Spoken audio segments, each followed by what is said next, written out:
খেলতে খেলতে মারা গেলেন বেঙ্গালুরুর মাস ক্লাবের ভেঙ্কটেশ।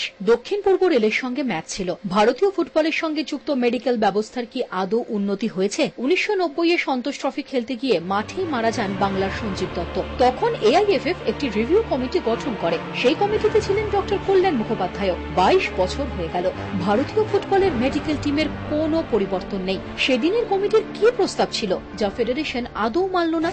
21টা পয়েন্ট দিয়েছিলাম, তার ভিতরে আমরা হাইলাইট করেছিলাম অ্যাম্বুলেন্স থাকবে ইত্যাদি ছাড়াও কার্ডিও রেসপিরেটরি রিসাসিটেশনের জন্য স্পেশালিস্ট লোক থাকতে হবে এবং তাতে অক্সিজেন এবং কার্ডিয়াক ডিফিব্রিলেটর এগুলো রাখতে হবে। এটা আমরা করেছিলাম, কিন্তু দুর্ভাগ্যবশত আমাদের দেশে একটাও ইমপ্লিমেন্ট করা হয়নি।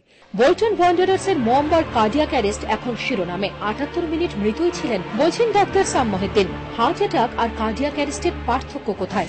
হার্ট অ্যাটাক যেগুলো ধরো বৃদ্ধ বয়সে ব্লাড সাপ্লাই কমে গেছে বলে হলো, সেগুলো কথা ছেড়ে দাও, কিন্তু ফুটবলারদের তারা সুস্থ সবল, এখানে ওই কন্ডাক্টিং মেকানিজমে কিছু প্রবলেম হয়, কিন্তু সেগুলো অনেক সময় দেখা গেছে তৎক্ষণাৎ চটজলদি যদি চিকিৎসা করা যায় তাদেরকে সম্পূর্ণ সুস্থ করে রাখা যায় এবং আমি বলবো যে তাকে পুনর্জীবন দেওয়া যায়।